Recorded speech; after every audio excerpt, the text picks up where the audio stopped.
right, man, chill out. Welcome back to Director's Choice. Animation content is well and truly endless, and some series have this exact feature. Animations are like the playground for imaginations, and there is nothing quite as imaginary as imaginary friends. It's true, we have seen everything from talking cars Nah, I'm only spinning the wheel. to a camp island run by witches. I'm Blue, and this is my boy Mac. Hi.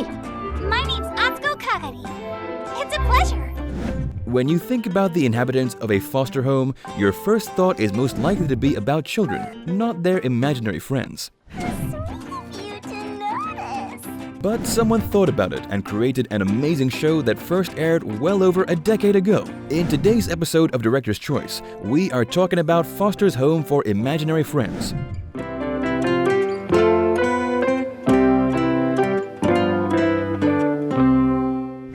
Well, with special focus on Blooregard, aka Bloo, the spotlight character of the show and our episode. Blooregard and his creator friend Mac are the two main characters of the animated series, but there are so many special things to note about Bloo, and even more that you just may not know. How long is the complete list of his nicknames? What were the events that led to his creation as an imaginary friend? Is there any deeper reason behind his character? Stick around and you'll find out.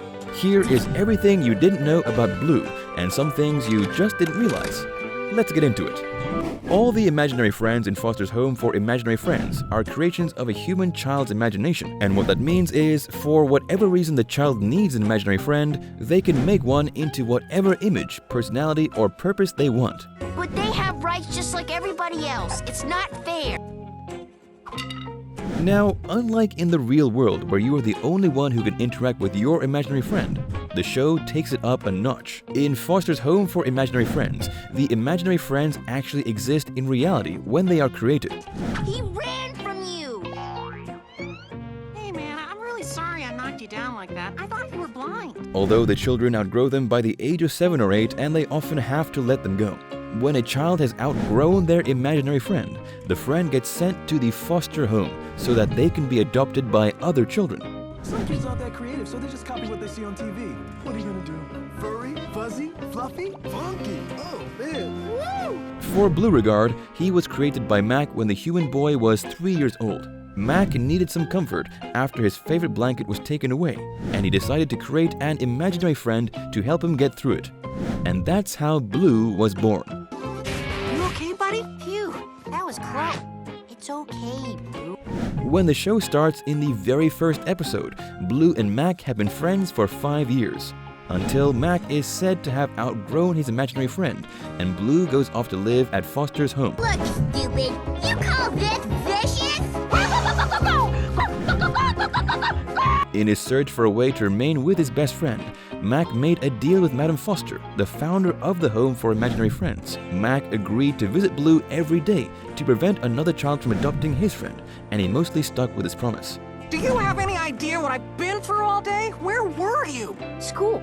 Oh yeah. One of the most notable features of Bloo's character is his sense of mischief. An amazingly smart, imaginary friend, Bloo has a penchant for adventure that almost always lands him in trouble. Listen, Mr. Harriman, I'm all for the clean the teeth thing, but I really gotta Crush! From the bottom, Master Blooregard. While he can be noticeably caring, especially when it comes to Mac, it goes without saying that Bloo is very self-centered. Never mind.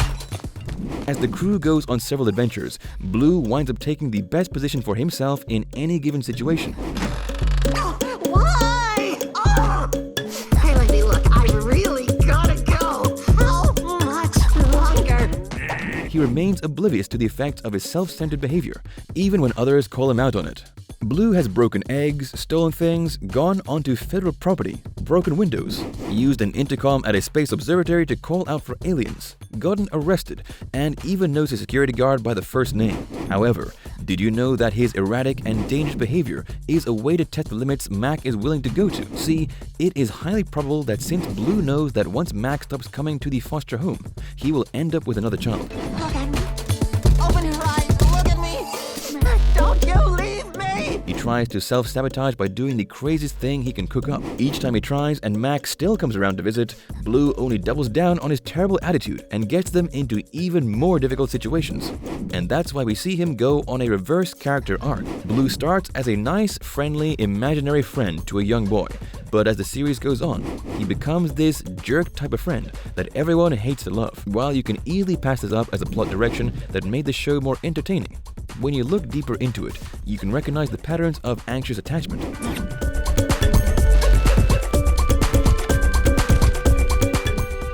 Bloo doesn't want to go with another child, but he doesn't want to display his vulnerability either. So, in moments where it seems as though he is vulnerable, he tries to cover it up by returning to an arrogant and self-centered disposition.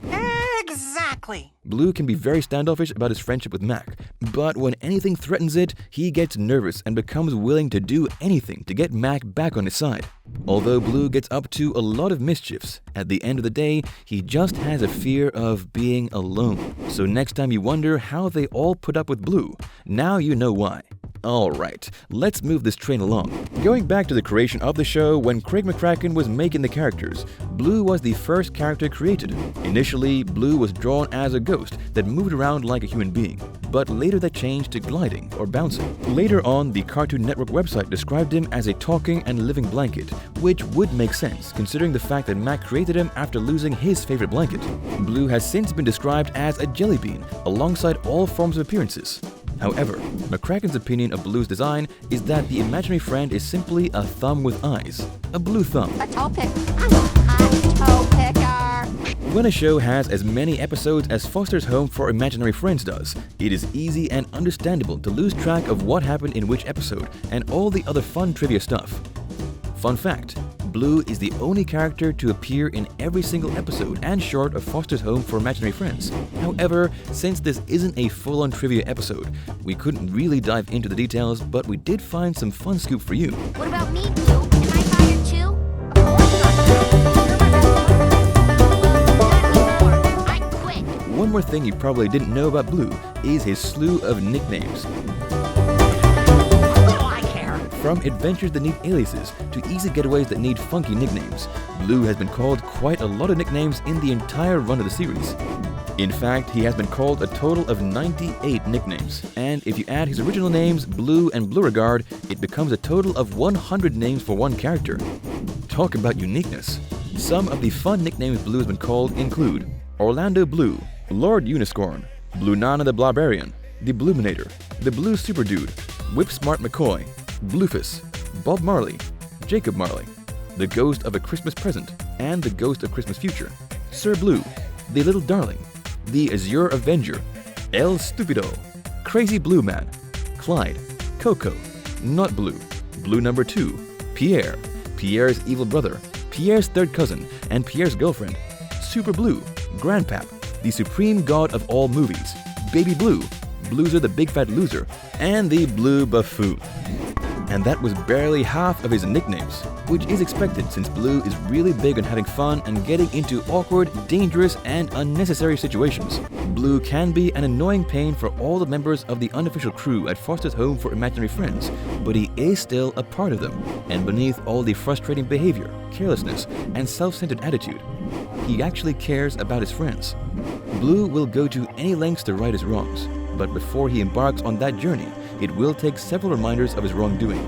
Everyone has a Bloo in their lives, and we just have to learn to love them, lapses and flaws included. Experiencing the excitement of watching Foster's Home for Imaginary Friends when it was first released was amazing. Being able to find Easter eggs and tiny clues about your favorite character just makes it a nostalgic experience all in all.